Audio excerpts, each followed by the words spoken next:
Jean Piaget was a Swiss psychologist known for his work on child development.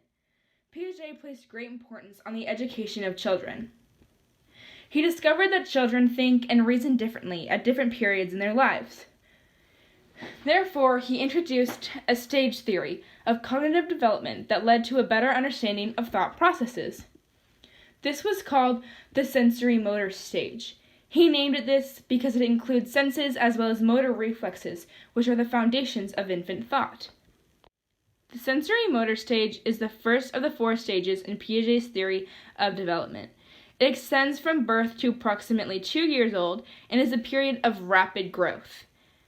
During this period, infants develop an understanding of the world through trial and error. The first substage is reflexes. The baby responds to external stimulation with innate reflex actions. For example, if you brush a baby's mouth or cheek with your finger, it will suck it reflexively. The second substage is primary circular reactions. The baby will repeat pleasurable actions centered on its own body. For example, babies from 1 to 4 months old will wiggle their fingers, kick their legs, and suck their thumbs. These are not reflex actions. They are done intentionally for the sake of the pleasurable stimulation produced. The third substage is secondary circular reactions. This typically lasts from about 4 to 8 months. Now babies repeat pleasurable activities involving their own bodies. An example of this is the infant who shakes the rattle for the pleasure of hearing the sound that it produces. The fourth substage is coordination of reactions. Instead of simply prolonging interesting events, babies now show signs of an ability to use their acquired knowledge to reach a goal.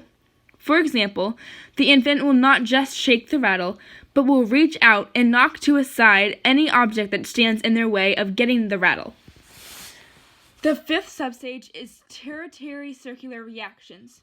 These differ from second circular reactions in that they are intentional adaptations to specific situations. The infant who once explored an object by taking it apart now tries to put it back together. For example, it stacks the bricks it took out of its wooden truck back again, or it puts back the nesting cups, one inside the other. The sixth substage is early symbolic thought. This is transitional to the pre-operational stage of cognitive development. Babies can now form mental representations of objects. This means that they have developed the ability to visualize things that are not physically present. This is crucial to the acquisition of object permanence, the most fundamental achievement of the whole sensorimotor stage of development. Object permanence is the awareness that things continue to exist even when not seen. For example, if you place a toy under a blanket, the child who has achieved object permanence knows it is there and can actively seek it. At the beginning of the stage, the child behaves as if the toy had simply disappeared.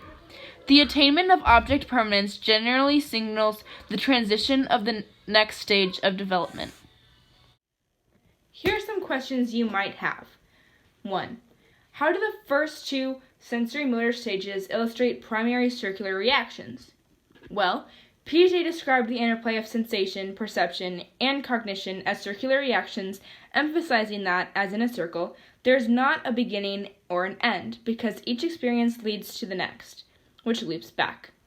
The first 2 stages are primary because it's the foundation that is needed to move on to the next steps. 2. How is there a difference between stages 5 and 6 of sensorimotor intelligence? Stage 5 deals with active experimentation, while stage 6 deals with mental combinations. Stage 5 starts with action and ends with thought, while stage 6 starts with thought and ends with action.